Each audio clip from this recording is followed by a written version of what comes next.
get those goosebumps every time.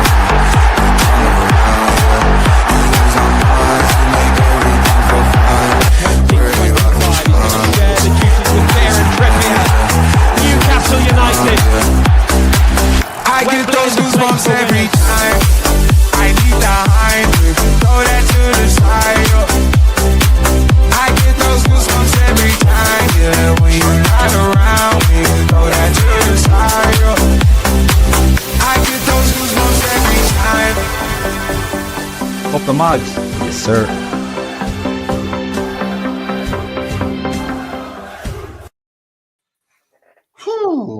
Good evening, everyone. Welcome to Loaded Mag NUFC. We're back again for another fully loaded transfer show. And yeah, it's been a bit of a rush, I think, for us all tonight. Definitely for me.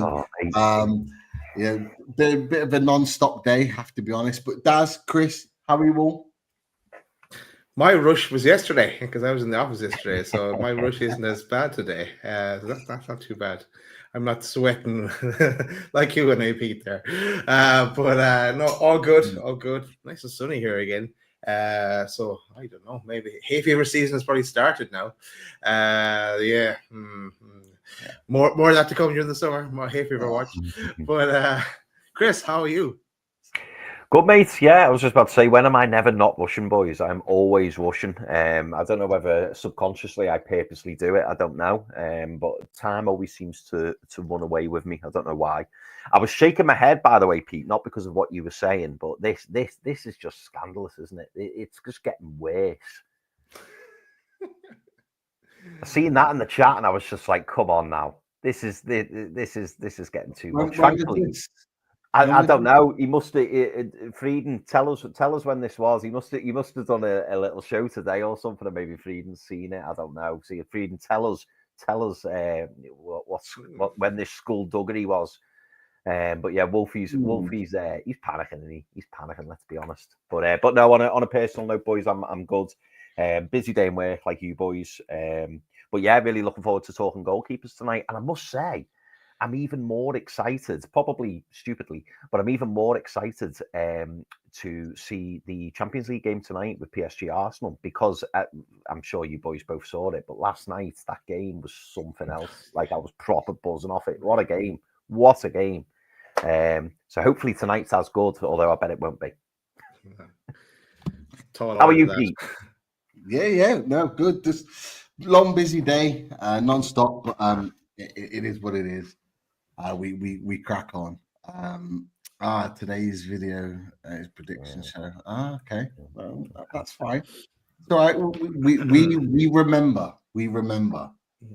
That is for sure. So yeah, all good. Ready to talk some transfers. And look, before we do that, people in the chat, you know what to do. Get those likes in.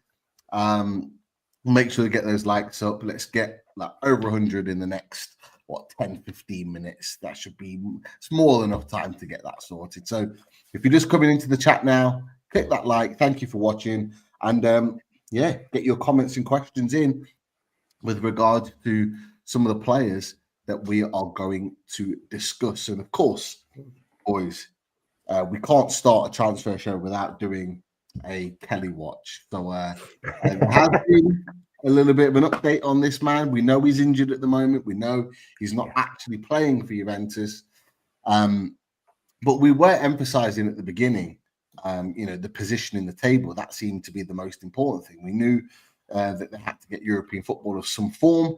However, there has been some additional information come out today. Let's see if I get these the right way around. Yes, I have. In Italian. So Matthias Pog, a reporter for Juventus, has mentioned in Italian, of course.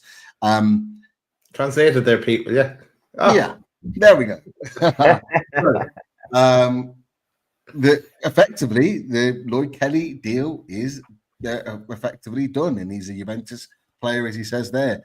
An easy achievable minimum threshold of attendance, meaning obviously his appearances in the season can be triggered. He even talks about the economic figures there, as he mentions. The loan was around €3 million. We got the cost of acquisition, 14.5 million euros. And then plus 2.7 million in additional costs. You've got the contract also includes bonuses tied to sporting objectives up to a maximum of 6.5 million, which could increase the overall outlay well above 20 million. There are other reports out there that have mentioned it be around the 20 million mark, but certainly Mateusz Pog mentions that it could be above 20 million. But boys, what are your thoughts on that? It seems like we didn't know or have all the facts when we heard the initial reports about you being a European position. Seems like Kelly Watch doesn't necessarily need to be a Kelly Watch. How are you feeling about that, boys? I want more official as well, though, to reconfirm that. But like a best of luck to. I think it could have stayed and done a job for us, but they will definitely take the cash. We cash out, and then we'll use that to bulk out the squad because we're going to need to spend a lot in the summer, and hopefully get Champions League, and that'll add to the pot as well. So we'll have a nice kitty to play with, and from these transfer shows, we're going to need a bit of our own money to spend, I should say. Chris, your thoughts on Lloyd Kelly? Is it as straightforward as it's a done deal as Mateusz Pog has mentioned? It certainly seems that way. What we can confidently say off that report is that Lloyd Kelly is now a Juventus player. So the deal looks to have been triggered if reports are to be true. I'm not suggesting Mateusz Pog is lying. But if according to what he's saying is true, Lloyd Kelly is a Juventus player. I suppose we can keep going with Lloyd Kelly Watch. I do quite enjoy it, if I'm honest, because it's nice to keep a lookout for other teams' results.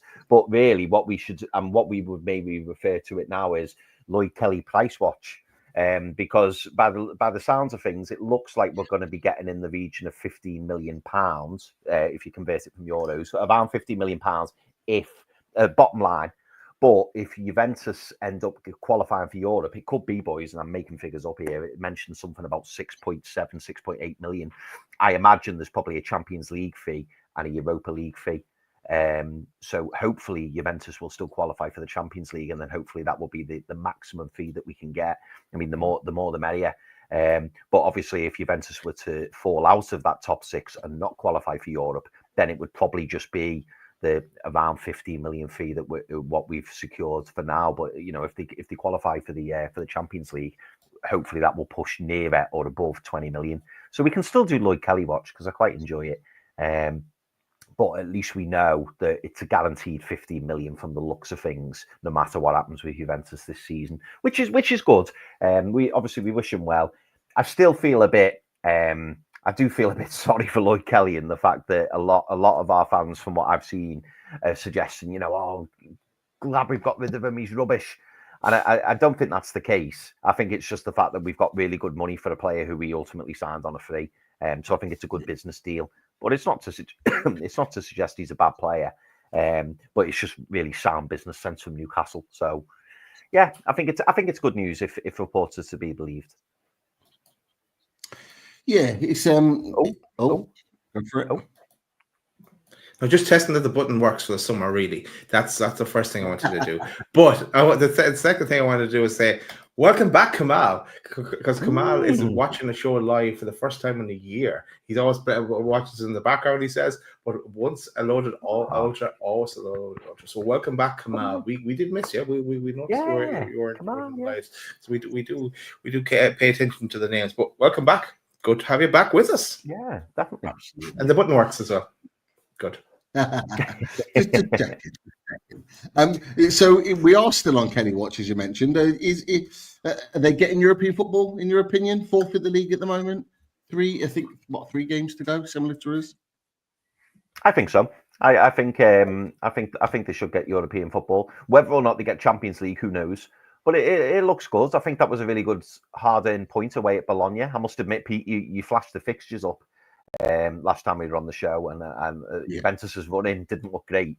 But a point away at Bologna is not bad at all because Bologna are right up there with them. So fingers crossed they can get a win this weekend, and then hopefully they secure it.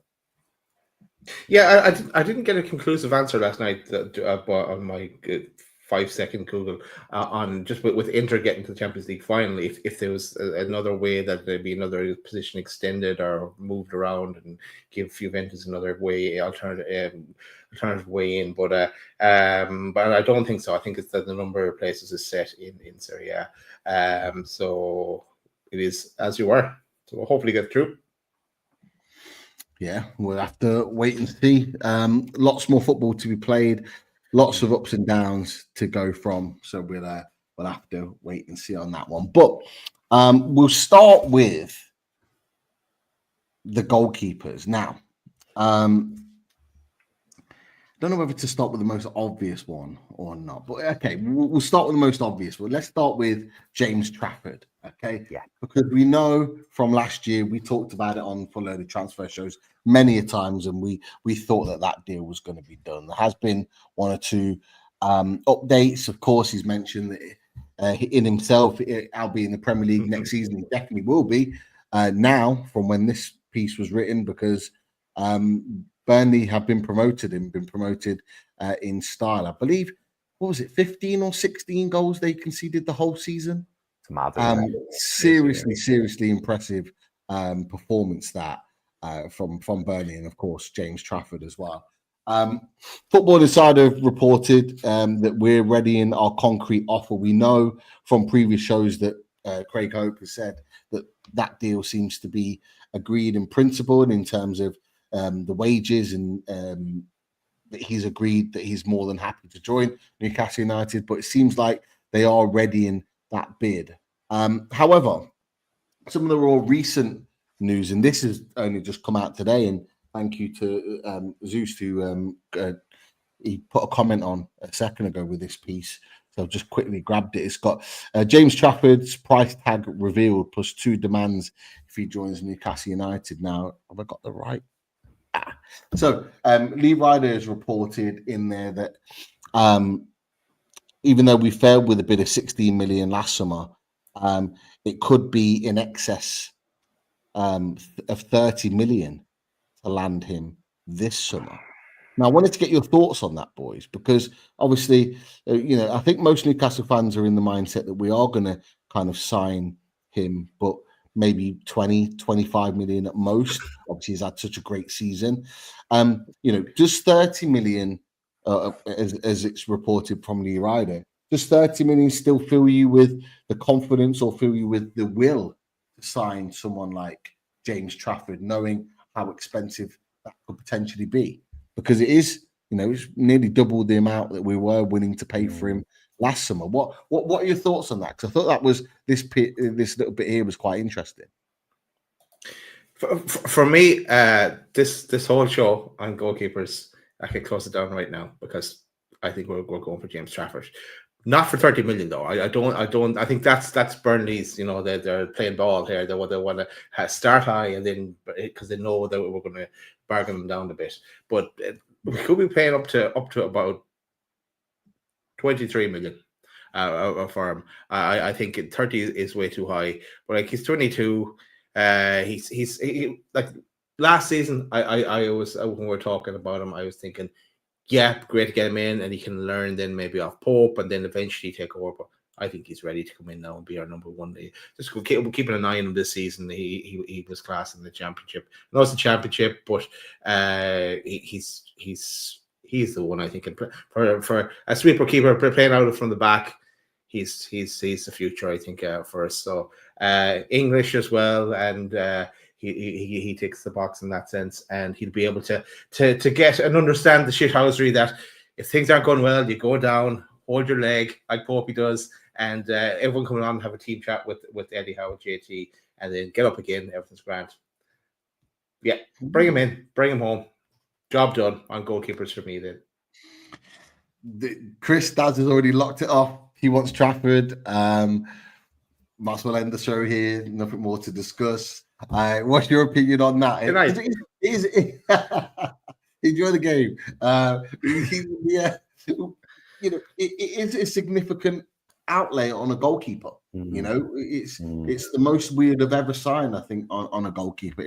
If we're going to get that. So, is that something you'd be willing to pay for James Trafford to bring him in? Do you know what? I'll be honest. As soon as you flash that article up and what the content was, so obviously he wants to be number one. Totally get that. The second part left me intrigued, and I wonder whether you boys think this is an option. But straight away I thought of Mohamed Ashley, and it made me think. I wondered if there's a deal to be done. Obviously, if they're wanting 30 million, I understand. They want they'll want the premium, given that he's the number one goalie. He performed so well last season. I wonder whether the club. And would you boys be open to this? I wonder whether the club would go to Burnley. It's 20 million, and we'll loan you James Trafford back for all of next season. So yes, we're putting an outlay out of 20 million, but one, he gets a further year experience in the Premier League. Two, Burnley then don't have to try and replace him, and they've got obviously 20 million in the coffers. I wonder whether that would be a deal that would work out for. What do we do then? For a goalkeeper, Chris? Oh well, no. It's a valid point. It's a valid point. The what I'm thinking is certainly the rumours that we've heard recently. Well, I don't know whether you boys have heard them, but I've read it on a few articles that like Newcastle are pretty happy with Nick Pope, and that they're probably going to start next season with Nick Pope as number one. And I just wonder whether is Trafford a long-term signing? Now I know. Most people would argue and say we're not really at that stage in our progression in terms of signing players and going, oh yeah, we'll have them in a year. We don't need them right now. But I just wonder whether there's a deal to be done where we lose, say, a Dubravka, a Vlachodimos or someone like that. We bring in a decent, understudy, a clear number two, someone who, can do a job for us. And we also sign James Trafford, loan him straight back to Burnley, gets a further year experience in the Premier League. Let's be honest, Burnley are going to really struggle to stay in the Premier League next season. We get to see firsthand what James Trafford's all about, and we get him at a less than premium price, so we're not having to pay through the nose for him. I just wonder whether that's a possible negotiation tactic. I don't know. I just thought that's probably why Liverpool managed to get Mohamed Ashley for such a reasonable price, because given he had such a fantastic Euros, Valencia probably wanted a huge sum, and Liverpool went, we'll tell you what, let's stick with the original, 25-30 million euros, and you can have them for the rest of the season, and we'll worry about it in 12 months' time. I just wonder whether that's something that, Newcastle may try and facilitate with Burnley. What do you boys think of that? Or do you think we're not at that point to do that? I'm going to jump in straight away here, but I think if you came to me with that 12 months ago, I think it was a good idea. But now we definitely need a keeper, and we need someone that can play out from the back, and like Pope. Like Pope was dodgy at times. I remember during the season as well, and like then remember there was a whole debate about Dubravka or Pope, and like the levels. One was they were nearly level at a time. So I think we need an upgrade, and I don't. If that was the case, Chris, if we're putting it off for another year, I'd say don't bother buying a goalkeeper and stick with what we have then, and keep our powder for all other parts of the pitch. But I can see what you're saying about he get more experience, but I think he has enough experience now already. He's ready to go. Yeah. He's ready to go for us. I think that's fair, and I don't want to sound like. I don't want to sound like I'm flip-flopping, because as you'll remember, I was adamant I did not want Nick Pope to start in that Carabao Cup final. I was adamant about it, and he played absolutely fantastically. But so I probably want a new number one more than even you two boys. Like I'm really, really keen to get a new number one, but I don't know, Pete, to answer your original question, the 30 million, it's a big fee in it. And also I get where James Trafford's coming from in terms of them going, I want to be number one, and Newcastle willing to go to him. Yes, sound, you're number one, and relegate Nick Pope to that number two. But sorry, Pete, go on, come in, mate, come in. No, I think it's a really good discussion, actually, because I agree with what Daz says. I think if it was last summer and we had the money to do it, I think it would have been an excellent piece of business. Picking him up for 16 million, sending him on loan, it would have made sense. A little bit like you said, Chris, like what Liverpool did with Mohamed Ashley. Got the deal done, left him on loan there. I actually think it's gone to Liverpool's detriment that he's stayed there, because I actually don't think he's played well this year. I think he's made a lot of mistakes, and a lot of Liverpool fans are now and we'll talk about the other goalkeeper in a second. A lot of Liverpool fans now are going, the goalkeeper that we may be losing, I'd probably actually prefer to keep that goalkeeper rather than the one going in. So I actually think it's been to Liverpool's detriment. Like, I actually do think, though, had he come to Newcastle United, Mohamed Ashley, this is in the summer, I think he'd have been great for us. I think he stayed at Valencia 1 year too long. Just my opinion. I think he would do okay at Liverpool, but I think he'd have done better at us. I think his setup would have been better for us. But we move on. In response to Trafford, I think it's really interesting. I have to be honest, like it reminds me a little bit of Jordan Pickford when he kind of got relegated with Sunderland and they paid a massive outlay to get him. I do think 30 million will be worth it for Trafford. I just look at it and think, in my mind, I'm thinking like it's a lot of money, and I can't help but think I just want as much money as possible to be spent on that right winger. That's where I want that money to be spent. That right winger, yeah, absolutely, and of course a striker. I'm looking at those attacking ends where we want to spend them the bulk of money, and it is more money than I think it's because I think it's more money than I anticipated that we could potentially spend on him. But I actually 100% agree with James Trafford, and I like the confidence in it. If he goes to another team, I want to be first choice.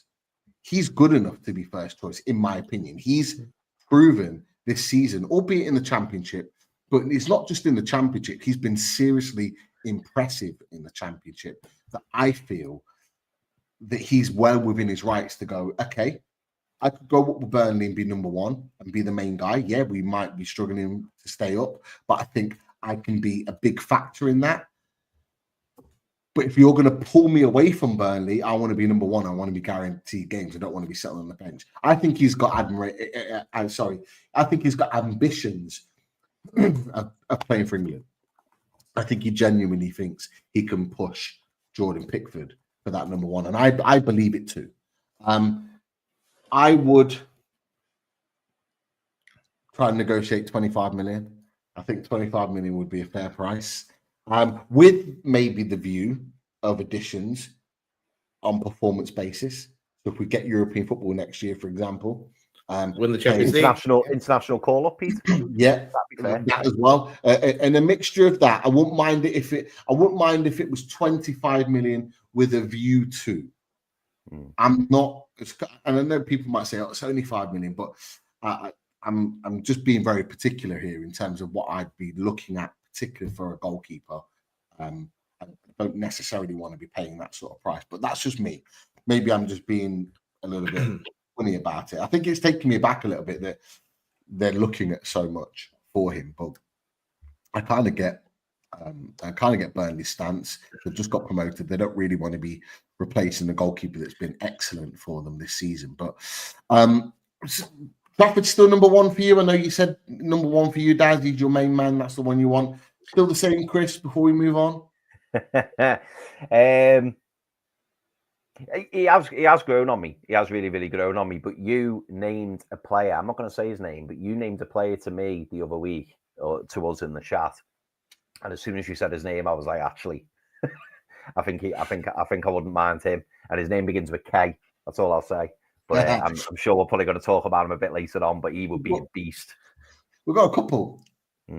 Just before we leave Marmashvili, I know he's Liverpool. He hasn't actually arrived at Liverpool yet, but they'd hardly consider an offer for him. It's reduced with us coming. They wouldn't entertain it anyway. But I'd bring him back into the equation if that was something that's possible. But I don't believe it would be in any way, shape, or form. I think we're better off going the Trafford way. Yeah. Would you? I like that. Oh my God! No, tune. Please do not. We can't be doing this again. We can't be doing this generational talent we're letting it roll on. I don't think Newcastle will allow it anyway. But interestingly, Craig Lee mentions give Pope back to Burnley. Would you take that as a way of? It's still paying a fee. I'll add, still paying a fee, but a much lesser fee, knowing that Pope's going the other way. Would that suffice for you in terms of getting that deal done? Well, at least then you'd still have longevity on your Dubravka jersey, Pete, that we picked up in the club shop. No, I'm going to be honest. I'm going to put it out there now. Actually, I'm not going to put it out there now. I'm going to wait for squad game. We'll leave it there. I've got something to say on it, but we'll wait. Okay. So there's a potential there. 25 million in Pope, keep Dubs. That's what Craig Lee's saying. Nah. 25 million and give them Pope as well. I think Pope's worth about 20 in himself. That's taking that to what, 40, potentially 45 million deal. Yeah. That's a lot. Oh, are you just testing it again? No, that's me. That's me. Oh. I had to flash this up because I was like, ooh. And it's not Newcastle United related, so I do apologise. But Jordy Toon's life just said Dembele's on the bench for PSG. He had a hamstring injury though, didn't he? Ooh, did he? Oh, did he come off with a hamstring? It was Ramos come on, didn't he? Yeah, that was it. What I think it was at actually the first leg. I think he got injured. I think he did his hamstring. He was actually meant to be out, but he's trained the last couple of days. They confirmed he was in the squad. So I think it's a little bit like the Lewandowski situation. Like both got hamstring injuries, both probably not 100% fit. Putting them on the squad is like is an impact player if they need. Yellow card for Chris. Sorry, Nobby. There you go. I like that. Yellow card. Yeah. Yeah. We need to do that. I haven't got anything yellow. So no. I need a red card. We'll get one. We'll find one. We'll get one. Okay. So interesting on that Trafford Pope situation. We'll definitely come back and revisit that. However, one of the Ks that we've been linked with, and Daz, you put this in our chat earlier, is this man. Okay. Kelleher is pretty much guaranteed or nailed on to be leaving Liverpool in the summer. It's been talked about for the last 3 or 4 months that he was going to be leaving. It has been reported that Newcastle are leading the race to sign him. 30 million euros has been bandied about. So say the Athletic. Another interesting option who's, when he's come in, he's actually, done well for Liverpool whilst Alisson was out. But he has split opinion when we've talked about him before, certainly in our chat as well, whether they would take him or not. Now, what do you make of that, boys? 30 million euros working around to the 25 million. So certainly within my budget in terms of what you pay. Daz, what do you make of Kelleher? Because I know you've talked about him as a potential replacement for Pope before. Where do you see that? Do you see Newcastle going in for Kelleher as the Athletic have reported? I did about 9 months ago. He was playing really, really well for Liverpool. He's 1 year left in his contract, so they have to sell. He wants to move as well. They've got a keeper in waiting as well, and Marmashvili along with Alisson. But he's like 26, going on 27. I don't think he's for what he's. I know goalkeepers can play till like 38, 40 even, but yeah, but for a goalkeeper, I know. But I'm not paying 30 million euro for him. And I would rather Trafford. I think Trafford is at a different level than Kelleher. If it's a case that we needed a keeper and we needed a keeper for the next 2 years or something like that, then Kelleher would be a good option, and then he'd move to maybe to be the sub keeper. Then that kind of a role for him. But I think Trafford is the way for the future, and get him in there, get him bedded in. and give him the number one spot as we say, as he's looking for. But like on the caveat that if he's not performing, he's out and Pope is in. That's why I want to try and keep Pope as well, and then use it that way to bounce off each other. But no, for me, Kelleher is only if every other options are dried up, and it's a case of you want to pay 60 million for a keeper. No, you want to pay 20 million euro, 20 around that kind of a figure for. I'm not paying 30 million euro. Okay. Chris, your opinions? I know we've talked about Kelleher before. Is he the type of goalkeeper you'd want Newcastle United to bring in? I know obviously Daz has had his opinion on it, but where do you stand with Kelleher? Do you know what? I think about 12 months ago, maybe a bit longer, I kind of saw Trafford and Kelleher very, very similar. But now I feel like Trafford's gone much higher than Kelleher, probably due to the fact that Trafford's had such a strong season at Burnley. And I think I spoke, about like somebody in the chat, so literally just said it about his confidence. Nobby Clark says, confidence, go watch his interview after you saved the penalties versus the Mackhams. It's hilarious. Like, for me, and you said this a couple of weeks ago, I believe, Pete, when we were talking about goalkeepers. For me, I want my goalkeeper to be commanding. And that's the one thing that I worry about with Kelleher. He looks like he looks like a young lad in between the sticks. I think he's a really good shot stopper. Like I think he's done well for Liverpool when he's come in, but he isn't that presence. The best person in nowadays, obviously you can refer back to the likes of Peter Schmeichel and Petr Cech, but the person who I best describe at the moment in terms of presence and being commanding, who I'd want very similar, is Emi Martinez. Somebody like that, who it looks like he covers the whole goal. Someone who, is screaming at his defence and he's the man in charge. And I just don't get those vibes off Kelleher. Not to say that he can't become that, but how old did you boys say he was? Like 26? 26. It's like you'd be seeing that by now. I think Trafford's 22, is he? Something like that. Yeah. And he's just in this past year. Like I said to you boys, when I've seen Burnley, the limited times I've seen Burnley, he's almost, that confidence has come out in him. And I feel like, I think is Trafford 6'5", 6'6". He's a big lad. And, you want your goalkeeper to be confident. You want your goalkeeper to command his area and have that presence. And with Kelleher, I've just not seen it. You also have goalkeepers, like Alisson, who are more reserved. Like Alisson doesn't tend to like lose his shit. Sorry for swearing so early, but you don't see Alisson going mental. But he's got that calming presence about him, as in, don't worry, I've got this kind of thing. And with Kelleher, I just haven't seen that. So for me, I think it's quite an expensive outlay to sign a goalkeeper who ticks a lot of boxes, but for me doesn't personally tick all of them. And I think as well, what you'll notice whenever Kelleher is linked with a move, you could call it maybe lazy journalism, or the fact that most journalists know that Newcastle want a new goalkeeper. He only tends to get linked with Newcastle. You don't see him getting linked with other big clubs, and to me that speaks volumes, because I don't think many other clubs look at Kelleher and think, oh, he's the man, he's the goalkeeper we want and need. So for me, I must admit I've gone off Kelleher now. I think I'd rather look elsewhere, but. Again, if he was to come in, obviously, as we always say, we'll get behind him. And, I do believe that he has the potential to be better than Nick Pope. And he's certainly better with his feet.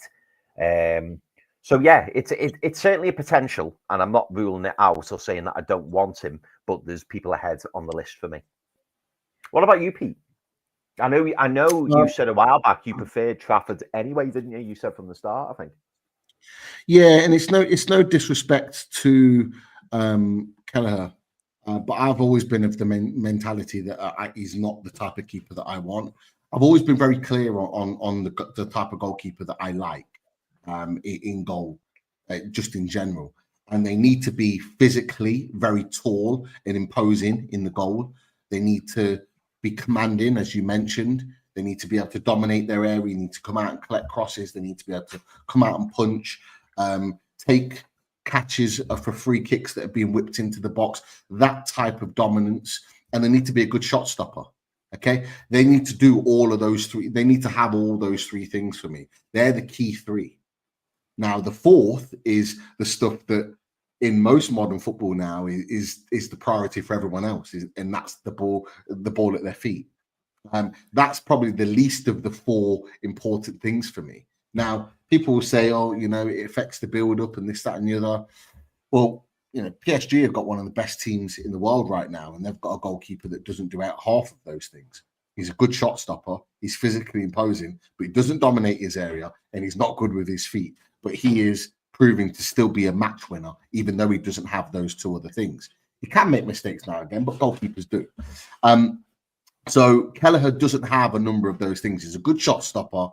He's half decent with his feet, but he's not imposing. He's not physically imposing, and he doesn't command his area. And they're big no-nos for me. If you can't do any of those things, then for me, it's not a goalkeeper that I want for Newcastle United. And I'll be honest with you, I feel like that's what Eddie Howe wants. I feel like that's why Eddie Howe went and got Nick Pope, because I don't think he felt that Martin Dubravka could be that type of goalkeeper, that physically imposing, dominating his area. Remember that game, Dubravka first game against Man United? When he I think he got the clean sheet that day, and he came out a couple of times when they were whipping free kicks. He's coming out and catching and commanding, and I was like, what have we got here? And then he did it for a while, and then it just kind of dropped off. Whereas Pope come in and did it from the beginning. He even does it now, and I just need that from my goalkeeper. So it's a no from me with regards to Kelleher. I certainly won't be paying 30 million euros for the privilege of that. And I'll be honest with you, goalkeepers like Kelleher have a knack of doing really well in a very, very good team, like Liverpool, who have got an excellent defense. But then when they leave and they come under more pressure in a lesser team, they don't perform as well. And there's a classic example of that in a goalkeeper that we'll discuss in a short while, who's been in that same mold. So it's a no from me with Kelleher. I don't think he's the type of goalkeeper we should be going for. And there are others there that I think we definitely do need to be going for. And there's another goalkeeper. I'm not going to wait any longer because it's the other K. It's the K that Chris is very interested in discussing. And look, we all know him very well. If you were watching Newcastle United play European football last season, you will know him very well. And it's this man, Gregor Kobel, or Kobel, however you pronounce it. I apologize if I got that wrong. But Borussia Dortmund's goalkeeper. And it was reported by Santiona, and he says, Kobel could leave Dortmund in the summer in case of a good proposal. It's a concrete possibility for this window, this summer window he's referring to. Chelsea and Newcastle have inquired about the Switzerland goalkeeper, and his agent will meet in the next days in London some English clubs. Now, we know him very well. We played against him last season, and he made some absolute sensational saves against us, particularly at St. James's Park as well. It's an interesting one. He's a top goalkeeper. Borussia Dortmund are not going to let him go lightly. What do you think about that possibility of getting him in? I'm just going to look at his details. He's 27 years old. Contracts till 2028, so there's no short-term contract basis on there. He's Swiss, and we know a very popular Swiss who plays for Newcastle United at this moment in time. Daz, talk to us. What do you think about this potential link? Does that interest or spark your interest in any way? Stick up the balloons there, Pete, because I'm about to pop them. Oh, he's getting fireworks. Something different. He's gone the dark. It's very dark. It's the twos normally, isn't it? It's the other move. There you go. New feature. Not quite, but anyway. Kobel. We're not getting him, boys. We're not getting Kobel because they're going to look for. They're going to look for about 50 at least, if not more, for him. I think his contract till 2028. Is that what you said? And so he's if we were just looking for two players this summer, and have a decent budget, then we could go get them. But we need about at least five like first team kind of players. And we've named the positions already, everyone knows. And like for me, goalkeeper is about third on the list of our priorities. But it's one that we need to do this summer. And we're not spending 50 plus on the goalkeeper. No way. Even though he is class, and he'd be the first choice, for sure. But and you'd get a number of years out of him as well. But no, it is not happening for me. That's why I didn't entertain it too much when the news came out. It's kind of like a dream signing than anything else. A dream signing more than anything else is what Daz said, Chris. Has that burst your bubble there with regards to Gregory Cobham? I need to go and buy yellow cards. I'll be like, that's his ass. No, he Post-its, great. Post-its. Post it out. I'll use the noon. There you go. There's your yellow. Dortmund yellow. No, I mean, he may be a pipe dream because he will be incredibly expensive. But no, I'll admit, boys, I was sold during that Champions League campaign when we came up against him twice and he made some massive saves. But do you remember as well, when like he'd rush off his line and come out and he was just like a man mountain, wasn't he? He was dead physically imposing and he was screaming at everyone. I love that. I love seeing that from my goalkeeper as well. A really vocal goalkeeper, someone who's basically trying to organise people and get everyone in the right place. And when balls get whipped in or corners or whatever, and they come out and they take anyone else, doesn't matter if it's their own play in front of them, they come out and they claim the ball. And I think Coble, he would be a fantastic sign. And how much he would be, I think Daz is right. You probably would be talking a princely sum. But yeah, certainly. Does this change things? Does that change things there? God, 173 years. Is that how much he's on? I don't think Dortmund could pay that. No, I didn't. That's a lot of money, that, isn't it? Goalkeeper as well. God, where have you got that information from? Because to be fair, that's a game changer. Yeah, it is. Being honest. Yeah. If Scott's on the money there, we might have to rule him out. Sadly. Yeah. It comes up when you put it into Google. Cobble wages. Wow. That's the estimated wages. Oh God. Okay. Well, maybe we're 2 or 3. Yeah, maybe we're 2 or 3 years away from that because I don't think we can kind of pay those wages, can we? Certainly not until we're consistently in the Champions League and we're paying our strikers 250 grand a week. That's probably the time that we go for someone like Coble. All right. Well, that's the end of it then, isn't it? It's back to Trafford. Probable. No, just joking. But no, it's interesting. But goalkeepers are a hot commodity at the moment. Yeah, they're a little bit like strikers. Is that you need a good goalkeeper if you're going to be or have a successful team. And although we're discussing a few of them, there aren't loads around that you could go, we can get that one, or we can get that one, and get that one, and have loads to choose from.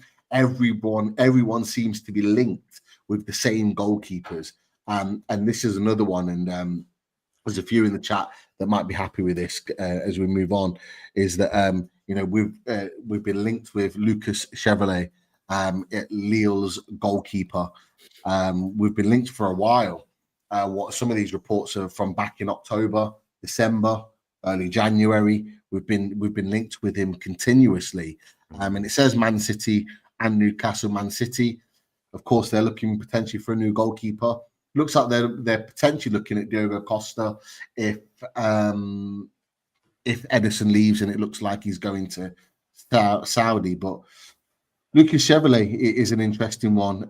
Reported by Sports Zone, a handful of clubs have been showing interest in him, and who is quickly becoming one of Europe's best. And we've watched him a few times. And he for me, he has everything. Big up Spets, hope you're well. Good man. I just think he's a very, very good goalkeeper for me. But what do you boys make? Is he a genuine one on the list? I think there was another report, I didn't quite put it up, but there was a report with us and Chelsea that were looking for him as well. Clearly top teams are looking at him. Do you see Newcastle United in the mix as to get a goalkeeper like that? He's just turned 24, if I'm right in thinking. No, sorry, no, he's 22. yeah, He's 24 in June. November is his birthday. Oh, sorry, It's no. the same guy. I'm looking at his looking at. I'm looking at his contract. His contract's June. But it's the 1st of June, is it, his contract? No, I don't know much about him, to say the truth. So I know you guys have been talking about him for a few years now, actually. But no, I don't know much about him. Can't see though. I don't know what it is. I don't think Eddie will go for a foreign keeper. I think it'll be an English keeper for Eddie. And that's why I'm again revert back to Trafford. But no, everyone has only good things to say about him, so he must be good. But I haven't seen him really myself. There's a few people in the chat that have mentioned Chevrolet as a goalkeeper. Gene Esther has mentioned here Chevrolet's got it all: sweeper, ball playing, shot stopping, and commanding. And look, I haven't watched a lot of games of him. My first ever game I watched him was Villa. Was that last season in the Europa Conference League, where they played him in the last stages? I think it was like this quarterfinals or the semi-finals, I think. And I watched him play there, and I just thought he was excellent. And I've seen him a couple of times since. I haven't watched him a lot, but every time I've seen him, Chris, he's played and displayed those qualities. You know, Daz has mentioned that he doesn't think that Eddie Howe will go for someone that's English. Should it matter if you get in the goalkeeper? What's your take on it? Yeah, it's an interesting one, but I can't disagree with Daz because Eddie does have form. Good, because you're on a yellow card, Chris. I know. I don't know what I So you apparently. Well, yeah, we'll go far. Yeah. But yeah, Eddie does have a little bit of form, doesn't he? If he doesn't play for Bournemouth and he's not English, then Eddie tends to switch off. That's a joke, by the way. You know, I know he has signed other players, but yeah, it's an interesting point that you make, Daz. You know, maybe he'll go for that Premier League experience. Maybe he'll go for someone, you know, who kind of won't take time to settle. Although, to counter that, and you know, I love playing devil's advocate. We tend to find that when Eddie makes those star signings, those real, you know, gems, the likes of Isak, the likes of Botman, the likes of Bruno, he will venture away from that. So maybe he'll see it as a key position. Tonali, yeah, maybe you know, this is kind of they have their targets, and then they have the, you know, the must-haves or the ones that you go for regardless. I always remember, I can't remember if it was the Amazon documentary or whether Eddie kind of was quoted saying it in the press conference, but it was all. I remember him saying that they have their list of targets, but that if the right player becomes available, regardless of position, they're interested. And I just wonder whether, you know, each position has certain players where they go, oh yeah, okay, well, if we need a player, we can go for this one or that one or that one or that one. But if the right player becomes available, so the one that they say that is the gem, that's the star, that's the ultimate aim, regardless of the position, they're going to go in for them. I almost see it a little bit like Tino Livramento. Like at the time, I don't believe that, and it's certainly the way it felt, that the club were thinking, oh, we desperately need a right back. You could argue the same for Lewis Hall, because both took the time to be integrated into the team, like a significant amount of time, but maybe they were highlighted as players where these lads in the future are going to be absolutely excellent. Okay, we don't need them right now, and they're not going to be first team right this moment, but let's get them because they're the ones that are really coming out high, you know, when they assess all the different options. So I wonder whether the likes of Chevalier, he may be the player that they say, if he becomes available, we're going for him regardless, we're going to go and get him. Who knows? The unfortunate thing is none of us know the answer to that, really. But I've not seen loads of him like you, Pete. And Daz, I know you said you hadn't seen much from him either. So I can't sit here and wax lyrical over him and say how brilliant he is. But my only concern with him is the fact that he's becoming a bit of a household name, and a lot of clubs are linked with him. So I think it would be difficult to get hold of him.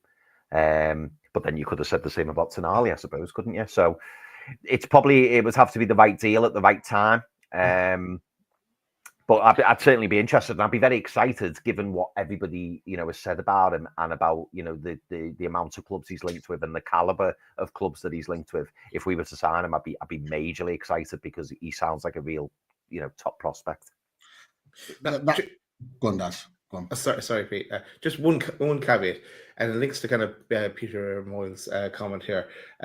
Could it be just that Eddie wants an English keeper simply for communication with his defence? Now, who's to say that Cavalier isn't super fluent in English, as his English isn't as nearly as good as Pete's Italian there we saw at the start of the show, and then that's a game changer. And if we did hear that. They had kind of video Teams calls with certain players, little discussions on the side as well.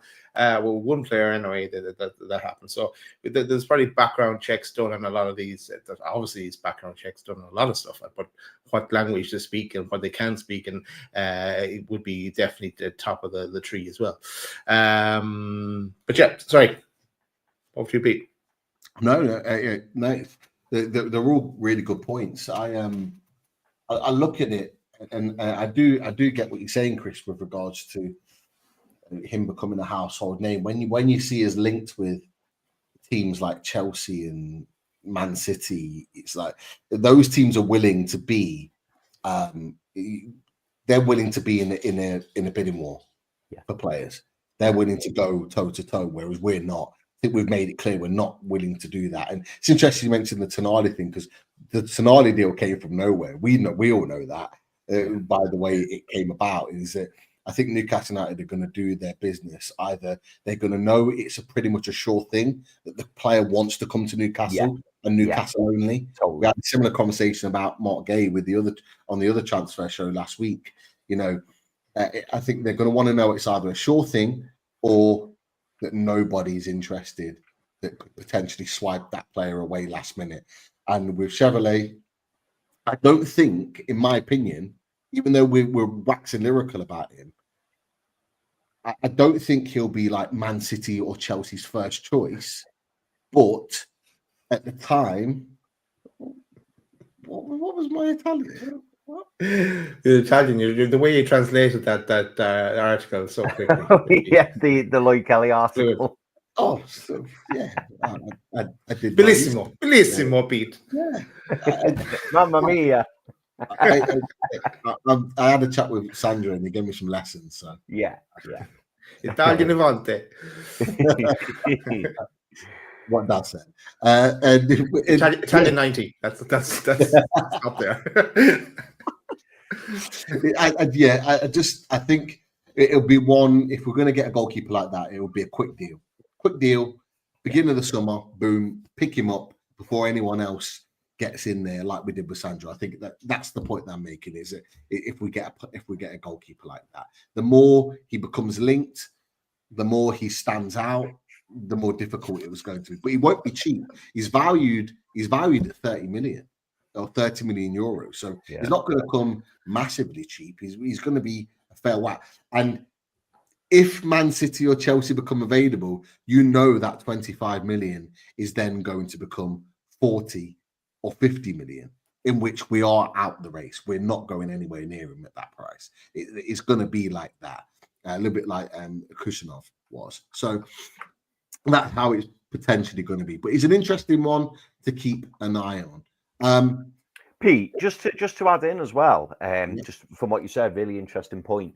When you were talking about Tonali, how quick the deal was done, you're spot on what you're saying, because wasn't it funny how the Tonali, obviously Barella was linked, wasn't he? And then it was Tonali. And then straight away, Sky Sports News, it was like, Dan Ashworth's there. Dan Ashworth was straight on the plane. And it was like, do the deal now. Do the deal right now. We're ready. We're ready to rock and roll. So as soon as the deal's ready to be done, it's none of this negotiation. It's like, how much do you want?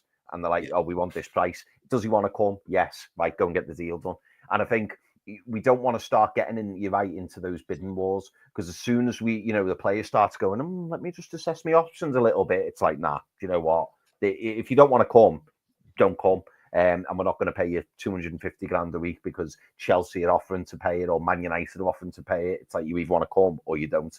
And that's how we got lucky, really, with the Sandro Tonali deal, in the, he said he wanted to come, so then we went out and just got the deal done straight away. Clonlad asked a question about the who's Chevalier's agents. I've just done a little search on it.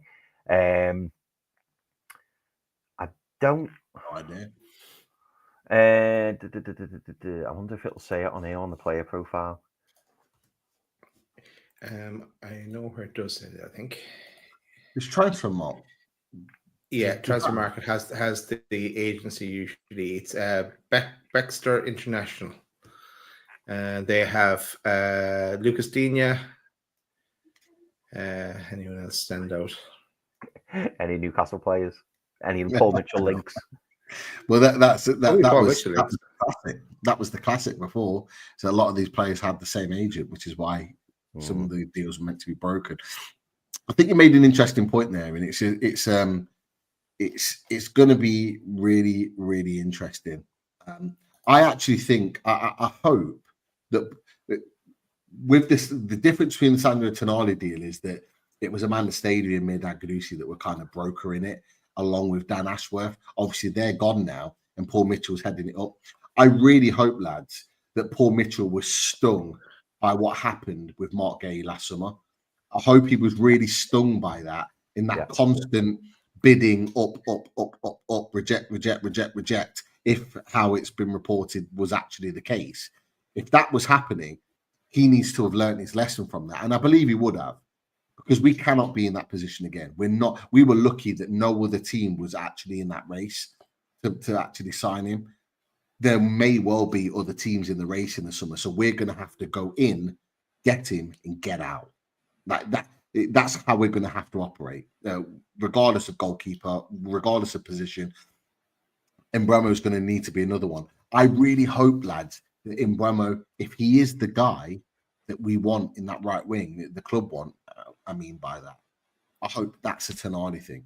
I really hope that mid-June, in that early window, we just go, pay the money, get him in, to stop anyone else getting that first. That's going to have to be the way to get players quality that we actually need like that. So I hope he's been stung by what happened with him in that early part of his tenure last summer, because we cannot afford to be in that position again. I'm going to run through a couple really quickly. There's one player here, and I have no idea anything about him, so this is brand new to me, may well be brand new to you, and it's this man here. Anyone know who he is? Because I certainly didn't. I didn't. Him. Is it? His name is Lamens from Royal Antwerp. Now, the Sunday Mirror reported back in March, one of Newcastle's primary targets is this man here. 22-year-old, and is considered one of the world's most promising young talents, despite having played fewer than 50 games. Newcastle are one of a number of clubs, including the Man U, Man City, West Ham, Wolves, and even Arsenal, that are looking at him. Now, I don't know anything about this goalkeeper. No. I just saw that he was linked and then had a look at him. So he's a Belgian international. 22 years old. In fact, what I'll do, I'll put it up on the screen now so we can all see it. New name, mate. Never heard of the name before. We need to get Vincent Kompany on the show. He'd probably be able to enlighten us a little bit. We'll speak to him afterwards. Yeah, we'll have a word. Yeah. But Sene Lamens, Royal Antwerp, 22 years old, Belgium international. 193 centimeters. So we're looking at the height range that we're looking in terms of goalkeeper. You can see his performances are very, very strong for Royal Antwerp. Let's have a look here. So he's made 38 match performances this season. He seems like a very good young goalkeeper. 3,420 minutes. Is that goals conceded? Clean sheets. 8 clean sheets this season. Let's have a look down here. Goalkeeping. Goals conceded. You imagine though. Whoa. You imagine. See that? Penalty saved 4 out of 7. Jeez. There you go. Something that we do have in Nick Pope as well. Yeah. Could be added in there. Goals conceded 45. Not the worst in the world. Goals conceded out of the box 360 saves. You know, I didn't know anything about him until I saw this link, boys. But yeah, not necessarily get your opinions on it, but just it's another link, more so than anything else, of a goalkeeper and a player that weren't aware of. You imagine he wouldn't be like a first choice though if he came in. It'd be kind of more because you still have to pay about 10 million euro at least, if not 10 million sterling to try and get him to Newcastle. But interesting to see. We'll see more of him through the years. But I think again that put that 10 million towards Trafford is a safer bet. But it's an interesting new name that's emerged. Yeah, absolutely. But one to keep an eye on. You mentioned it there. Could well be a goalkeeper that's brought in to be second to Nick Pope with a view to taking him on and replacing him. Someone just asked. I was just about to say, can we throw Trafford in? Someone said, can you put Trafford in? Which is a good comparison because that'll kind of tell us roughly. For anyone wondering, by the way, I did a little search on it because I'm a bit OCD. 193 centimeters is 6'3". Yeah. Good height. Yeah. Great height. Yeah. We're close to the same height. Yeah. Give or take. You can see. I don't know if you can see that, but the purple is James Trafford. Wow. So there is a distinct difference there. In quality, I'm assuming anticipation, tactically, balance, aerially, saves. Where's Shithousery in that matrix? Yeah. It should be in there. It's not, but it should be. There should be a little like arrow off in this section here, or maybe in this section here, Shithousery. But yeah, interesting. I was gonna do Pope, so let's have a look at Pope in comparison. Hold on. Yeah. So Pope is significantly bigger. So, but he's still a young goalkeeper. He's a great age, excellent age. You know what? I think it was Kamal put prime age. I like that prime age. We need to be. Unless we're getting sponsored by Prime, we're not using that. Yeah, optimum age. Monster age. Anything that will anyone that will give us a sponsor, age. There we go. But I just wanted to drop that one on there, boys, just as a comparison, just as we come towards the end. And look, another one. I'll throw him out there.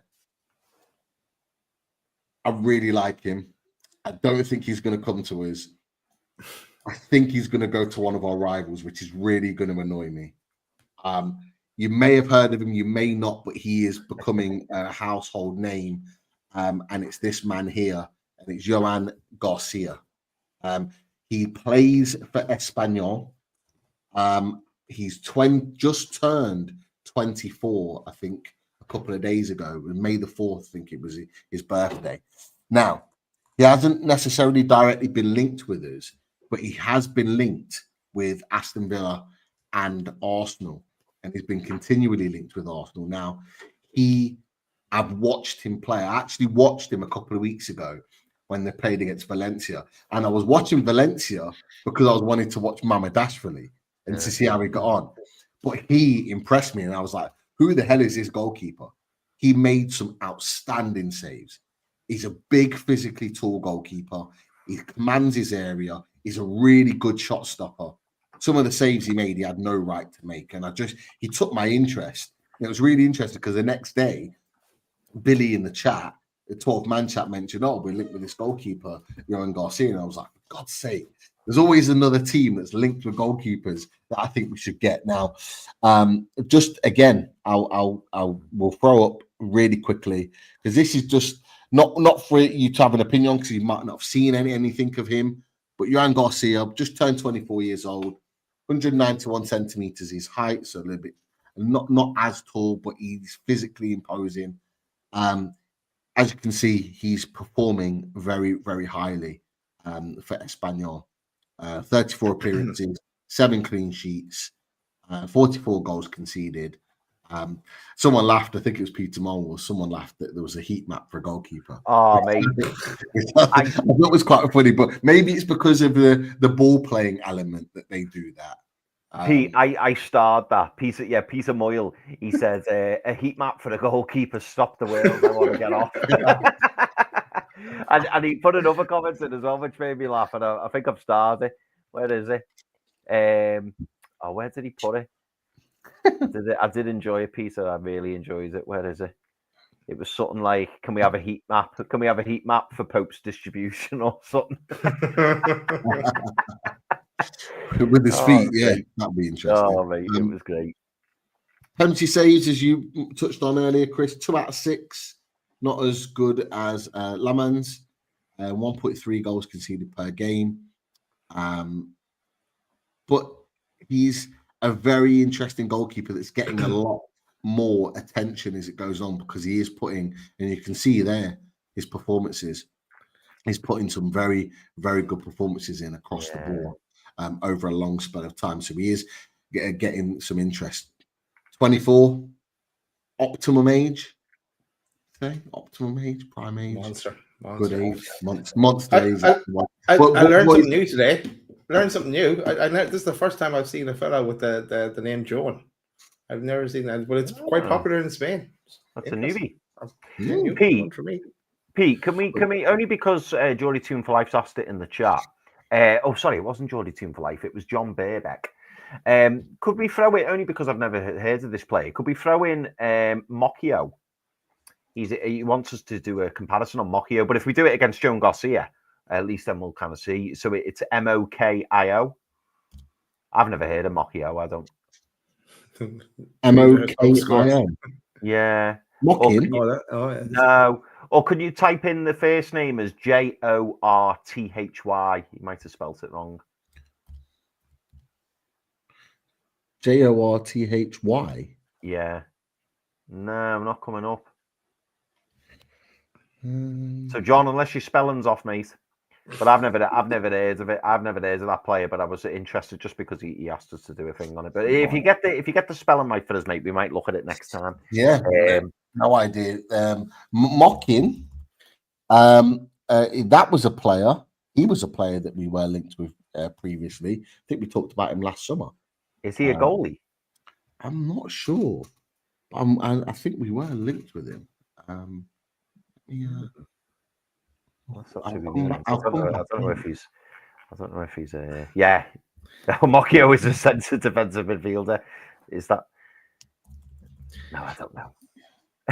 Geordie Team for Life, is that not a Vauxhall car? No, that's no. No, I don't know. Don't mention the Vauxhall car. Paulie G will be on to you. Don't mention the car. I don't think it was Mocking. I think it was someone else that we were linked. We were linked with someone with a similar name. It wasn't Mocking. It was someone else. That was the message. Yeah. I'll do a quick comparison here with regards to Pope. Garcia. So Nobby Clark trying to catch me out there. So that's you look at those stat comparisons, they're a lot closer. Nick Pope and Joan Garcia. Yes. Yes. So you can see there that there's elements that Pope is outperforming, but there's elements that Garcia is outperforming as well. And if I go for Trafford, this would be a good one. You can see there outperforming James Trafford. So, he's rated market value 21 million. I think you could get him between 20 and 30. He's one of those goalkeepers that I think you could get at a decent price. So another one that's interesting, just a name that I just wanted to throw out there, but he may not even be linked with Newcastle United, but it's just a player I saw by chance watching Mamadashvili, and he came about, and I was just like, wow, he looks a really good goalkeeper. And look, to end on it, we'll wrap it off before we get one or two questions to finish off. Do we want to have the conversation about this? Because it's he's obviously been relegated with Southampton. He was the guy that I was referring to that did well in a team that had a good defense, but now he's in a lesser team. He's being sort of exposed. Still having one or two good saves, but doesn't seem the same type of goalkeeper. But 25 million apparently he's look, we've got to cover them all. Whether we want them or not, we will cover them. But boys, just a word on Ramsdale. Is this a tired conversation that needs to stop? Where are you at, Daz, with it, mate? Yeah, no, I don't think we go back in for or go around that circle again with Ramsdale. I think if we do, we've run out of options, and I think we'll sit it out for another while. But yeah, Southampton paid 25 million for him, and now they want 25 million back. No, I'm not especially when Burnley are saying 30 million. Like, I'd rather pay the 5, even go to the 5 million extra to get Trafford. Well, I think we can get Trafford for cheaper. So no, sticking with my first selection, bring in Trafford. Daniel's put an interesting point on there. You know, are all keepers not exposed behind a poor defense? Not always. Not always. Some keepers perform at their absolute best. You know, we hate talking about him, but I thought, Jordan Pickford in his breakout season before he got signed for Everton, he was the reason they stayed up. And their defense was shocking. He made some outstanding saves, time and time again, to keep them in the mix. There are some goalkeepers that could do that, and I genuinely believe that Southampton forked out that huge sum of money because they thought that Ramsdale could be that guy. They didn't have the best defense, but they thought he could bail them out, and he just hasn't, unfortunately for them. So yeah, Chris, Daz is a firm no. So many other chat in the chat that are no. They don't want Ramsdale or the talk of Ramsdale. Where are you at, mate? Unfortunately for Ramsdale, I think he made it, and I said it at the time, I think he made a terrible career decision. I just don't think he should ever have joined Southampton, because if you remember when he first came into Arsenal, he came in as first choice, didn't he? And I think that was a real good opportunity for him. And then his next move was always going to be a really important one. And I just think joining Southampton, obviously, credit to him in the fact that he wanted to just go and play football. But it was, hindsight's a wonderful thing, isn't it? But even then, you could have said, this could really backfire. And unfortunately, I think it has. And his stock's fallen so much now. I think he would be a risk. And given the money that that Arsenal would still command for him, I just don't see it happening. I really, really don't. No, he's a Southampton player. Did he move permanently? Yeah, permanent. 4-year contract, 25 million. It's an even worse fucking move then. Oh God! Why would you move permanently to Southampton? Oh, that was why it was wild. It wasn't even a loan; it was a full-on. Oh, I thought it was a loan. Jesus. Right. Okay. No. I think his next move, unfortunately for him, will probably be he'll either stay at Southampton or he'll maybe move to a newly promoted side or possibly lower middle table of Premier League. I think his big days are numbers. Bloody hell, whoever's advised him to make that move needs shooting. That's terrible. Burnley might be looking for a keeper soon. Ooh. Potentially. Ooh. Could that be a nice little roundabout there? I like that, guys. Yeah, do you know what? Somebody, the Clon lad, said about the Ian Wright Ramsdale interview. I haven't seen it, but Christopher Wise has just said what he said. And apparently he said his problem was telling Ian Wright he can't concentrate for 90 minutes. That was when he was at Arsenal. That was his downfall. God. I remember when that came out. He was saying that he can't concentrate for 90 minutes and he finds it really hard to stay focused in games. And that was when he was at his pomp. So that was during the season where he was in a title race with Arsenal. And after that, he got quite a lot of negativity and his performances went downhill. Yeah, Andy Davis says, Daz. He's like, Daz, where's your beeper? Where's your I beeper, have Daz? it's there, but it's on the other tab. I'm not going to use it now. I need to No. move things across to this one. Yeah, I think it's a no. Maybe some time ago, but no, I think I can't believe he moved there permanently. I can't believe it. Yeah, That's horrific. That is horrific. Yeah, I've got this one.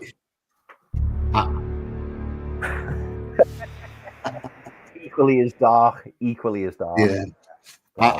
Yeah, I'd rather keep Pope and Dubravka than have Ramsdale, which is Saying something. Yeah, Says it all. it is, which says everything really. But boys, any questions to throw out there before we wrap? Because we've covered all the goalkeepers at this point. There may well be more in weeks to come. Yeah, I do have one that I want to say. And someone brought this up, and it was Geordie Team for Life, and I was like, "Ooh, we haven't spoken about him in a while." And given AC Milan's league position, could it be a conversation? Could it be Magic Mike? We haven't spoken about Magic Mike for a while. Magic Mike. Is that a possibility, boys? Magic Mike, and we're not talking about Wolfie and his stick, are we? No, we're not. We're definitely not. Is Magic Mike a possibility, do you think? Well, look, as a goalkeeper, he's world class. Yeah. He is. Yeah. At Newcastle, I'll ask you this question, and I don't want to sound like doom and gloom here, but are Newcastle United going to shell out the best part of 40 million for a goalkeeper that's 29? The thing is, though, it goes back to what we were saying earlier about goalkeepers going over the mid-30s. Because if you said now, Pete, if you said you're going to fork out 40, 50 million, whatever it is, and he's going to be the number one for the next 6 years, comfortably. 1 year left on his deal. That's what I'm looking at. Exactly what 2026. No Champions League football. No Champions League football for him. If he has a clause of some sort. How much were they? I'm saying that, Daz. What's his wages, Daz? Oh, let's do it. Let's do it. Let's no. We got excited. Are we about to have it? Are we about to have that balloon popped? Yeah, it's going to be doomed, isn't it? It's coming 1 year up left, as 1 year left on the contract. No, it's saying the overall figure is 3.59 million euro. So divide that by 52. Oh, 60 grand a week. Is it about 60 grand a week? How's he on 60 grand a week at AC Milan? And Koval's on 170. Hang on. What with Iniesta says AC 70. 70 grand a week. 70 euro. Give me paid eyes. Are we talking ourselves into a Magic Mike Newcastle signing here? Are we going to go back to AC Milan to raid them again? Is that what you're telling me? Are we gonna have to get the oh, what was his name? The fella from the AC Milan podcast. Vinny. Vinny on. Say, Vinny, come on. We got him. Not no. Absolute disgrace. Awful. Get on the floor to Vinny. Get the deal done. Oh, okay. Magic Mike's back on there. He's on 60 grand a week. It's all over the place here. Magic Mike. 1 year left on his deal. 1 year left. No Champions League football. Little bit of a Sandro reunion. Yeah, and a pay rise as well. Oh, sounds like a win-win. That could possibly happen. Imagine we just zoomed that you just seen Paul Mitchell at the San Siro, just get the deal done. The deal done would be like, fucking hell. Oh, okay. You got us thinking now, Geordie Soon for Life. You got us thinking. Yeah. He's absolutely top class. Jesus. Yeah. This is interesting. Dr. Cox said, I'm a Leeds fan. I want Meslier gone. That's why I mentioned him. Well played. Nice one. Nice There one, you Dr. go. Cox. Yeah. So, There hey, you look, go. we won't take Meslier, but you can have Longstaff. What do you think about Longstaff? Yeah. That's not a bad shout, though, for Leeds. 20 mil? Yeah. Dr. Cox? Fair deal? Interesting. Get his response to that. But yeah, Magic Mike, boys. What This a has been interesting. great alternative. It's a great shout. It's a great shout. It absolutely is. You're the team for life. Yeah. Anything else before we wrap, boys? Yes. I'll fly through some here. So, where are we? Do you know what? Peter Moyle made a really good point, and it was to do with Coble, but it kind of backs up what we've been saying. If Coble or anyone else earns us an extra 10 points this season, pay the wages. And I liked that because a goalkeeper has huge significance, doesn't it? And I know a few people in the chat were saying to us earlier, you know, why are you scrimping and saving over, you know, wanting to pay more than 20 million for the goalkeeper? And it is a really good point, isn't it? Because if you go and slap down 40, 50 million, but you're bringing in a goalkeeper who's going to be here at least 5, 6, 7 years, like, it's worth the money, isn't it? Because they do literally, I forget, was it Arsene Wenger or Alex Ferguson who said a really decent goalkeeper is worth up to 10, 11, 12 points a season? And it's so true, isn't it? So true. But Jose Mourinho said that about. Was it Mourinho? No. Wenger did say it as well. Wenger said a good goalkeeper. I think he said something like 12 points a season. But I remember in an interview, Jose Mourinho also saying that about Petr Cech, because when he first signed, he was monstrous. Like, you could barely score past him.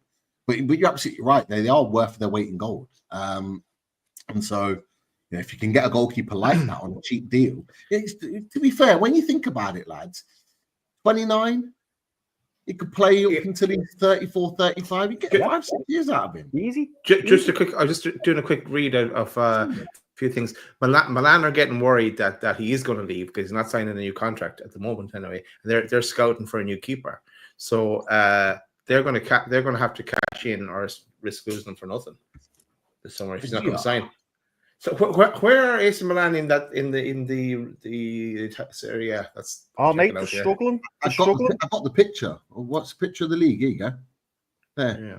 You can't see them because you can't even see them. Hang on, I'll find ninth. So ninth with 3 57. games to go. Yeah, 57. Yeah, 3 games to go, and they're 6 points behind Europe. Yeah. They need to do a Villa, win the last 3 and hoping for snookers. Yeah. It's a great shout, though. It's a really, really great shout because it's probably a player that's been a little bit off the radar. But given you know, we've got the Sandro link. I'm trying to think if we've got any French players. I don't think we have we? Oh, you know how we're linked with that Tomori? That link came up again. So I wonder, is there something happening with Milan, but it's not Tomori? Could be Magic Mike. Yeah, I did see that link. That's parked for another show. Parked for another show. We've got a bit of a mix and match transfer show to throw some names out and discussions out. So we'll definitely come back to that. But look what you did, Jordy 2 for Life. You set us off down this rabbit hole now. Yeah, you know, it's going to be an interesting. We've completely sidetracked ourselves from James Trafford, and the Magic Mike's the conversation. He's now become a viable option in our minds, anyway. He's the new coach. What's interesting from Dr. Cox, he did respond in that response to Longstaff, but first he put Carl Darlow. Yeah, Carl Darlow is the number 1. Been brilliant, former Newcastle goalkeeper. He has been brilliant. He's done well for you. Fair play. And he said Longstaff not bad. I also support Toronto FC, and Matty Longstaff is pants.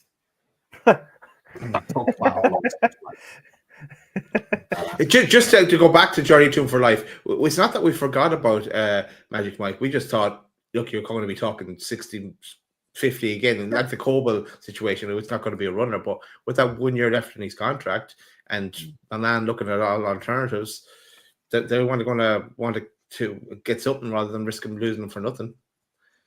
And we did say someone that go to Saudi. Oh, It's a tempter, isn't it? It's a real tempter. yeah. You could probably say Saudi because they'd maybe pay more. But no, will he want to go? Is he happy? Is he happy to stay? But interesting. Yeah, very. I'll fire some other quick ones at you, boys. These just require a quick response. Tom Dixon asks, do we think Arsenal win tonight? Kickoff is very, very close. I don't think they will. No. Daz? I want them to win so that they go to the Champions League final but lose the final. But just so their heads are in the game and when we play them. I want their head pummeled. I want them in the ground. Yeah. So we can pick off the pieces. Yeah, I think PSG go through tonight. To be honest, I hope that it's a similar game to last night because I really, really enjoyed watching it. And as long as Arsenal give it, I would love, I'm not going to lie, I would love to see another Arsenal performance like they did against Real Madrid, where like your head blows off, where Declan Rice scored those 2 excellent free kicks, something like that. But I'd like to see it end to end. But as Daz said, it's a really good point, the fact that if Arsenal do progress, it's great for us. But if they don't progress, I'd love them to get absolutely pummeled so that, as Pete says, the heads are gone and they just can't comprehend and they can't, they've kind of lost interest in the season. I don't want them to just narrowly lose. I'd like it to be a battering, if I'm honest. Where else are we? Well, this goes without saying, doesn't it? Top by design. But are we all loving Frankie Lampard on Friday night? After playing Sunderland. Yeah. Super Frank in the first leg of the playoffs. So yeah, I think we'll have to keep an eye on. Come on, the Cov. Yeah, they're playing Coventry or Jure Gardens. Not sure. yeah. Let me see some other. Yeah, just an observation. Turpy Balboa says, lads, unrelated, but how the fuck has Isaac Hayden still got a year left on his deal? One more year to go. One more year for Shola to find him another low move. Well, he said his goodbyes to Portsmouth the other day, and the Portsmouth fans in the chat in his comments were desperate for him to come back, and they think he might go back. They were like, "You're definitely coming back next season." He obviously didn't respond to that, but maybe could there be obviously he's on relatively big wages for us, so. They're gonna have to maybe meet in the middle somewhere. Could there be, with 1 year left, a similar deal with what they did with Ryan Fraser? They kind of like shake hands on cancelling an element of his contract to allow him to leave for free. I'd take that just to get him off the books. If they can do that, then I don't know. Genie Estevan Alden. He said earlier on, alternatives to Trafford, Juan Garcia, who's that? We obviously mentioned him earlier, so that was on the money there, Genie Esther. He also says Chevalier, who we also mentioned, Sevilla, Carnesecchi, and Mere. I've heard of Mere, but I haven't heard of Sevilla or Carnesecchi. Is Mere at Napoli? Mere's at Napoli. I've heard of Mere, but I'm not sure. He's an older goalkeeper as well. Is he? Yeah, he's at Napoli. I thought he was 28. Oh, yeah. And I've heard of Sevilla as well. Was he at Monaco? I'm not sure. No, he's at Roma. Goalkeeper at Roma. Okay. Was he at Monaco? Remember. And Carnesecchi, surely Carnesecchi's playing in Italy somewhere with that name. Yeah, Atalanta. Yeah. Right. Okay. Yeah. So yeah, but potential names to think about as we approach the summer. Boys, we don't want to spend long on this, but we do need to round off with this. To be fair, in fact, I'll save that to last because it is goalies. I got very excited when I seen this from Friday. He said, "Did you guys read how we'll get 200 million transfer budget in the summer And if we get Champions League, he'll get another 120 million more. I mean, boys, imagine we had a 320 million war chest. Just imagine. Where was that wrote? I don't know. Where's that? I love where's it, that but I don't know fact? where he's seen it. Yeah.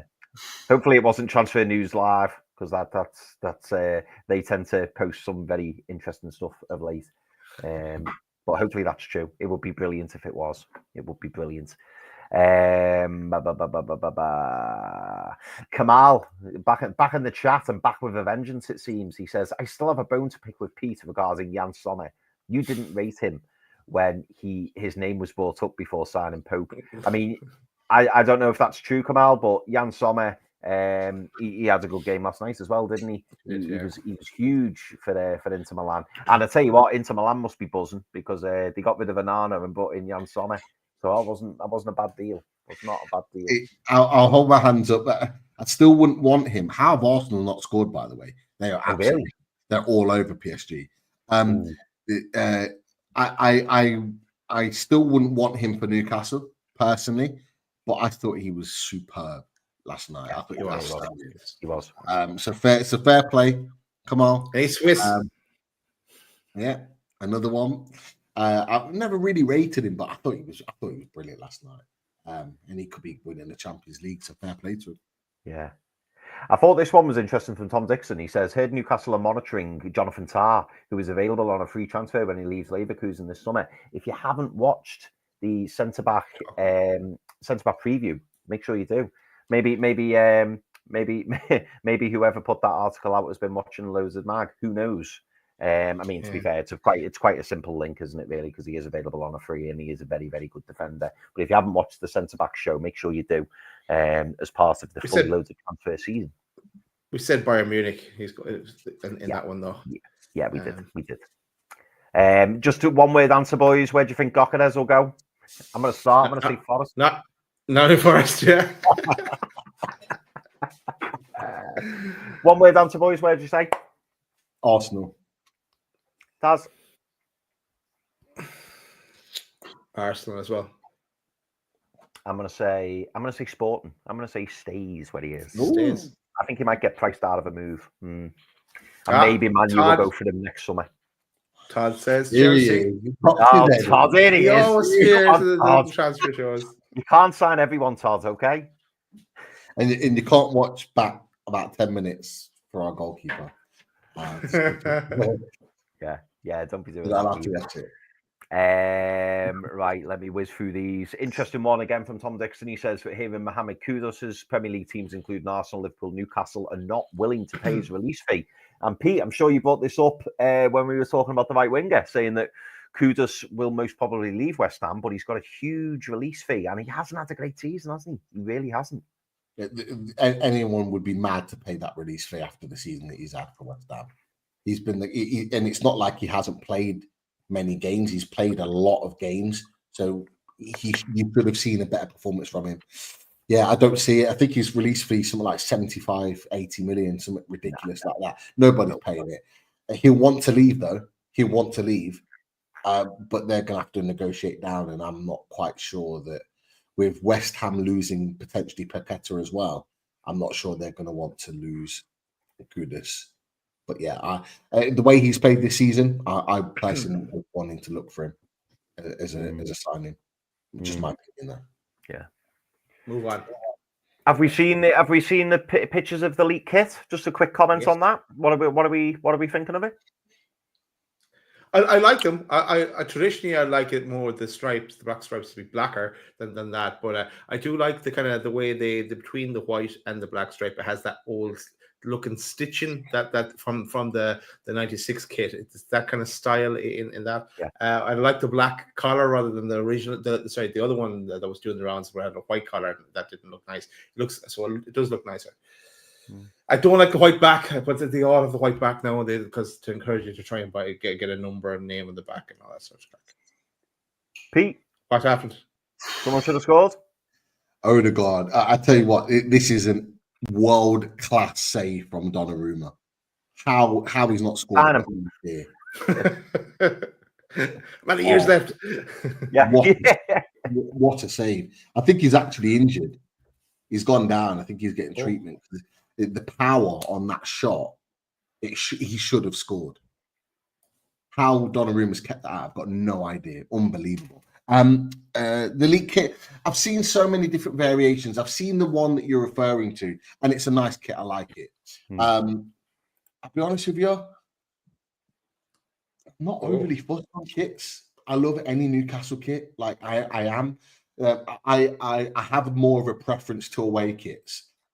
Like I tend to buy the away kits more than I do the home, because I like the variations of different colors that we have on the away kits. The home kit's lovely. Like, it's nice if that's the one. Happy with it. But even the other mock-ups of the home kits, I love them as well. So I don't think I'm going to be fussed when it officially gets announced. But it's a nice kit. I think it's spot on. Yeah. Do you want to know how long is left on Donnarumma's contract, boys? Oh, go on. The exact same as Magic Mike's. They earlier on in the season, they were happy for him to leave. Yeah, they were, weren't they? But now, because of how he's been the second half of the season, they're now, I think, negotiating a new contract for him. So I think he will stay. Yeah. Good keeper, good shot stopper. But as you say, maybe not the full package. But he's got deficiencies in his game that I don't think I'd want Newcastle to sign him. He doesn't command, for a big strapping lad, he doesn't command his area enough for my liking. Yeah, that'd be a no-no for me. Guess who's also looking at him? Pep Guardiola is looking at him. Now Todd is now looking at him as well. Todd will be looking at him as well. They desperately need a goalie. They do. This is a bit of a left field one. I'll save the one that I was mentioning till last. Would you do this? We don't sign any of the positions we've talked about, and we spunk 180 million on Lamine Yamal. I mean, it's highly unlikely, but just a yes or no, boys. Would you be happy with that? Every day. It's unbelievable. Yes, please. Yes, please. Yeah, no, I think that's a resounding yes. But the final question, I'm saving this for Tom Dixon. It's an excellent question, and it rounds off our goalkeeper show very nicely. Tom says, do you think Dubravka, Gillespie, Ruddy and Odysseys will leave the club in the summer? And what one do you think will go? And do you think we will sign Trafford from Burnley? So Tom's asking a few questions there. So what I want you to say, boys, do you think it will be a wholesale clear out? I imagine you probably say no. I think a couple will stay. But give me one name who's definitely going to go, and tell me if you think we're going to get Trafford. I'll leave it on those two. Adi goes because he has no use for us. They have to find him a home, and for himself as well. It's not good for him there being at Newcastle.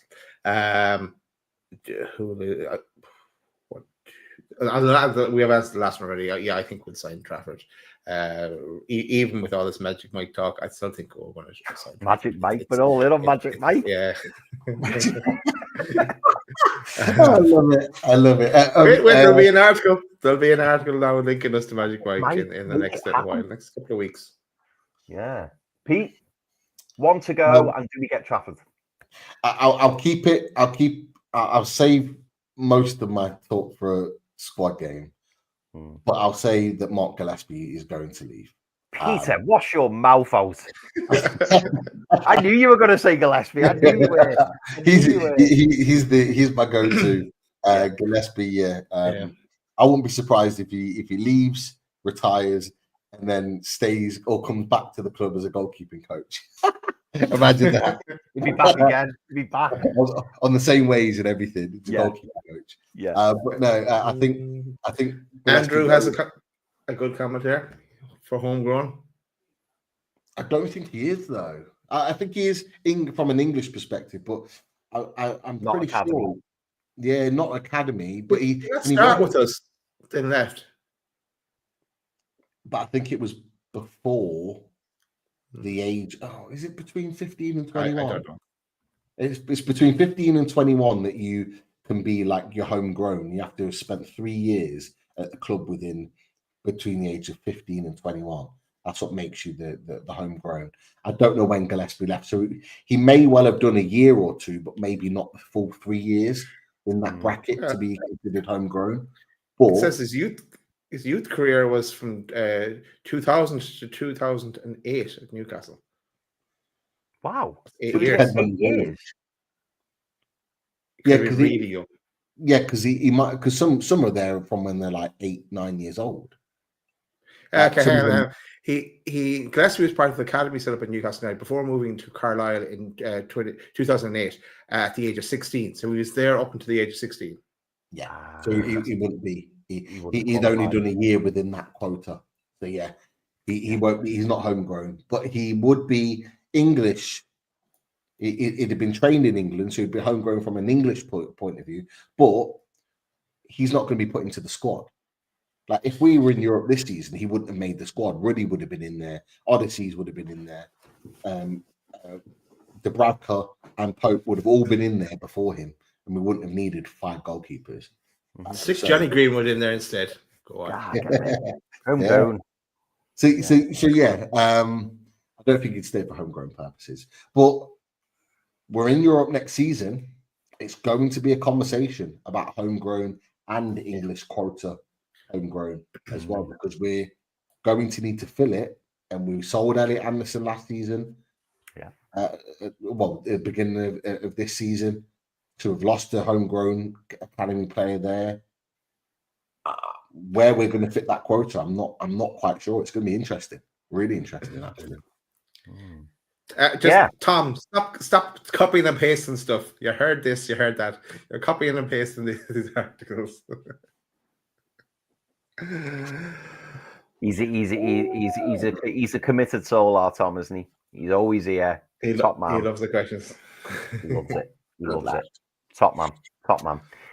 For me, by the way, just to finish, I agree with you, Daz. I think Vlachodimos, Odysseys, whatever you want to call them, I think he will definitely leave out of those listed. And I'm going to say no to Trafford. I'm going to say no. I'd like him, but I have a feeling we won't get him. You're sold on Magic Mike's. I'm on Magic Mike. I just want Magic Mike. He's changed. He's came with Coble. He's leaving with Magic Mike. I was all over Coble, and now, all thanks to Geordie Tune for Life, I'm like, oh my God, make it happen. Make it happen. Make it rain. Yeah, make it rain. Make it rain. Love it. And that's it for the questions, boys. We've got a Champions League to go and watch. We next season. Indeed. Bring back Shea. You know what? Bring back Shea Given. Come on.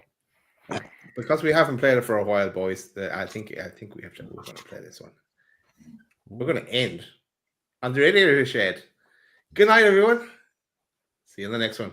See ya. Oh, it is tomorrow. Oh yeah.